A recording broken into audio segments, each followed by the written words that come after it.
मेरे बॉयफ्रेंड के पास न जाने कैसे दो सिस्टम आ गए। एक था थर्मल मेल्ट सिस्टम और दूसरा था डीप फ्रीज सिस्टम। वह मुस्कुराया और डीप फ्रीज सिस्टम चुन लिया, तो मेरे पास दूसरा लेने के अलावा कोई विकल्प नहीं था। कौन जानता था कि एक हफ्ते बाद ही एक आइस एज की तबाही आ जाएगी।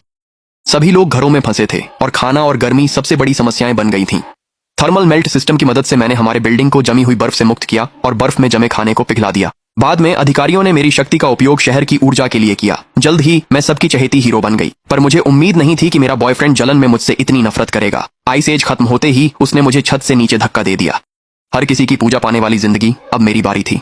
जब मैंने अपनी आंखें खोली तो मुझे एहसास हुआ कि मैं उसी दिन फिर से जन्म ले चुकी हूँ जिस दिन हमने अपने सिस्टम चुने थे। इससे पहले कि मैं इसे पूरी तरह समझ पाती, मैंने अपने बॉयफ्रेंड को नाटक करते हुए सुना। वह कह रहा था, थर्मल मेल्ट सिस्टम सुनने में तो किसी बेकार चीज जैसा लगता है, डीप फ्रीज सिस्टम कहीं ज्यादा काम का है। क्या हाल ही में फ्रोजन ड्रिंक्स बहुत पॉपुलर नहीं हो गई? अच्छी चीजें तो मेरी गर्लफ्रेंड को ही मिलनी चाहिए। बिल्कुल। ये सुनकर मुझे पता चल गया कि वह भी फिर से जन्म ले चुका है। क्योंकि तुम्हें हीरो बनना इतना पसंद है और तुम सर्वनाश में सबसे ऊपर उठना चाहते हो, इसलिए मैं तुम्हें वह शानदार जीवन जीने दूंगा। मैंने हल्की सी मुस्कान के साथ सहर्ष स्वीकार कर लिया। फिर मैं डीप फ्रीज सिस्टम चुनूंगा। एक बार कोई सिस्टम स्थापित हो जाने के बाद उसे बदला नहीं जा सकता। आखिरकार मुझे थर्मल मेल्ट सिस्टम मिल गया। पहले मैं इसे स्टेक पर आजमा कर देख लेता हूँ।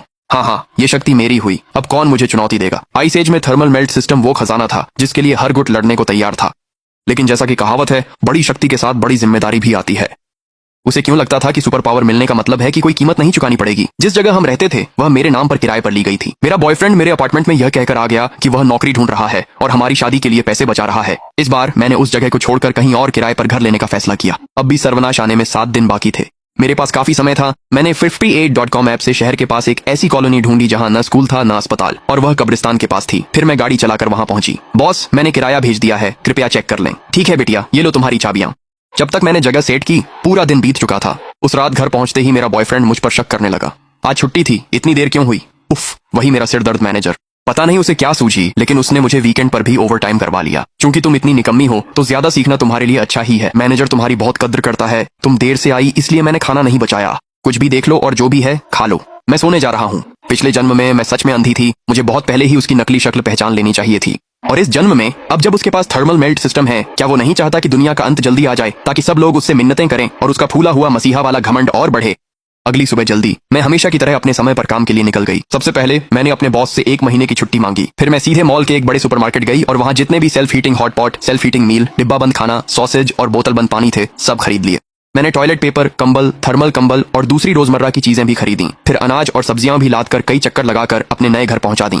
उसके बाद मैंने ऑनलाइन कई टन सेल्फ हीटिंग खाना ऑर्डर कर दिया। खुद को बोरियत या स्नैक्स की तलब से बचाने के लिए मैंने हजारों पैकेट तीखे नमकीन भी खरीद ली। फिर मैं पास के सी फूड मार्केट गई और वहां जितनी भी मछलियां और झींगे थे सब खरीद लिए। ताजे अंडे मिलते रहे इसके लिए मैंने मुर्गियां, बत्तखें और हंसों का एक झुंड भी खरीद लिया। मैंने तो कुछ अच्छे रेटिंग वाले रेस्टोरेंट से भी संपर्क किया और सैकड़ों रेडीमेड खाने के ऑर्डर दे दिए। फिर मैंने ऑनलाइन ठोस अल्कोहल फ्यूल ब्लॉक, एक होम जनरेटर, फिल्टर और भी बहुत कुछ खरीद लिया। दिन में मैं सप्लाई ऑर्डर करने में पागल हो गई थी। रात को मैंने अपनी डीप फ्रीज शक्ति का इस्तेमाल करके सारी खराब होने वाली चीजें और रेस्टोरेंट के खाने फ्रीज कर दी। डीप फ्रीज की क्षमता बिल्कुल फ्रीजर की तरह काम करती थी। एक बार खाना फ्रीज हो जाता तो वो खराब नहीं होता था और मुझे कमरे के तापमान पर उसके पिघलने की चिंता नहीं रहती थी। अपनी पिछली जिंदगी में मेरे बॉयफ्रेंड को बिल्कुल भी अंदाजा नहीं था कि डीप फ्रीज सिस्टम ऐसा कर सकता है। क्योंकि बाहर सब कुछ पहले से ही जमा हुआ था, वह जिद्दी होकर मानता रहा कि यह सिस्टम बेकार है, इसलिए वह मुझ पर ही निर्भर रहा और मेरी शक्ति से मिलने वाली सहूलियत का आनंद लेता रहा। वह तो हर जगह इसका घमंड भी करता था।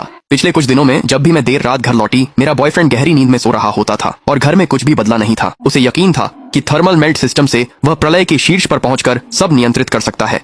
वह इस शक्ति से उच्च वर्ग में शामिल होकर सबको नियंत्रित करने के सपने देखता था।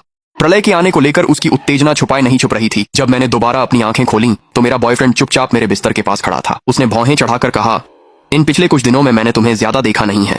मेरा दिल एक पल के लिए रुक सा गया। क्या इस लड़के ने कुछ महसूस कर लिया है? मैं अभी अपनी योजना उजागर नहीं करना चाहती थी। फिर अचानक उसकी आवाज नरम हो गई। तुम इतनी मेहनत कर रही हो, मैं देखता हूँ और मुझे दुख होता है। तुम कब मुझे इतना परेशान करना बंद करोगी? मैंने मन ही मन आंखें घुमा ली। ठीक है, अब भी वही बेवकूफ है। अगर तुम्हें सच में मेरे लिए बुरा लगता है तो तुम सच में कोई नौकरी क्यों नहीं ढूंढते? इसका क्या मतलब है? मुझ में क्या कमी है? तुम्हें तो बस अमीर लड़के पसंद है और तुम मुझे नीचा समझती हो, है ना? कभी भी किसी गरीब नौजवान को कम मत समझो। जिस दिन मैं अमीर हो जाऊंगा तब तुम देखोगी कि तुम्हारे बॉयफ्रेंड में कितनी काबिलियत है। ये देखकर मैंने सिर झुका लिया और उसे अनदेखा करते हुए अपनी शॉपिंग लिस्ट की बाकी योजना बनाती रही। मेरे चुप रहने पर उसे अपनी गलती का एहसास हुआ तो वह पास आकर खुशामद करने लगा। जानू, सैलरी मिली क्या? मुझे नए एलवी जूते चाहिए। लाओ वांग, और बाकी सबने ले लिए हैं। मुझे भी एक जोड़ी चाहिए। मुझे समझ नहीं आता था कि उसकी बुद्धि में क्या भरा है। महामारी आने वाली थी और उसे बस एलवी के जूतों की पड़ी थी। मैंने फिर से अपने पुराने आप को कोसा। मैं सच में अंधी थी, पैसे नहीं है। मैंने एक बैग और कपड़े खरीदे, सब हो गया। उसका चेहरा तुरंत उतर गया। मनचाही चीज न मिलने पर वह आदतन चुप हो गया। मेरे माफी मांगने के इंतजार में। फिर वह दरवाजा पटक कर चला गया। मुझे पता था कि वह अपनी पहली मोहब्बत के पास गया होगा। पिछले जन्म में जब महामारी शुरू हुई थी, उसे पता चला कि जियांग याओ देश लौट आई है और उसने मुझ पर जोर दिया कि मैं जाकर उसे बचाऊं। लेकिन महामारी में मैं खुद को भी मुश्किल से बचा पाई थी। थर्मल मेल्ट सिस्टम होने के बावजूद मैं सर्वशक्तिमान नहीं थी। आखिरकार जियांग याओ सर्दी नहीं झेल पाई और उसकी मौत के लिए उसने मुझे ही दोषी ठहराया। मुझसे और भी नाराज हो गया। इस जीवन में वह अपनी पहली मोहब्बत को खुद को साबित करेगा। मैंने उसे अक्सर दोस्तों से शिकायत करते सुना कि मैं बदसूरत, बूढ़ी और गरीब हूँ और बिना पैसों के वह मेरे साथ न रहता। क्या मजाक है। वह मेरी कम कमाई की शिकायत करता, फिर भी जो दिया वह ले लेता था। उसके दोस्त भी बीच में बोल पड़े, तेरी पहली मोहब्बत ही सबसे अच्छी है। जियांग याओ कितनी खूबसूरत है। बिल्कुल है। जियांग याओ तो मेरी देवी है। जियांग नान की क्या बराबरी। एक हंस है, दूसरी बदसूरत बत्तख। मैं होश में आई, फोन निकाला और उसे कॉल किया। उसने फोन उठाते ही चिल्लाया, मैं अब भी नाराज हूँ। सिर्फ एक कॉल से मैं तुम्हें माफ नहीं करूंगा। तुम क्या कह रही हो? कंपनी मुझे बिजनेस ट्रिप पर भेज रही है। मैं अगले हफ्ते तक वापस नहीं आऊंगी। उसके जवाब देने से पहले ही दूसरी तरफ से एक औरत की आवाज आई। कौन है? क्या वो वान वान दीदी हैं? उसकी आवाज अचानक अपराधी जैसी हो गई। वो बाकी सब पूछना छोड़कर जल्दी से बोला, ठीक है, काम पहले, जैसा तुम कहो। फिर कॉल व्यस्त टोन के साथ खत्म हो गई।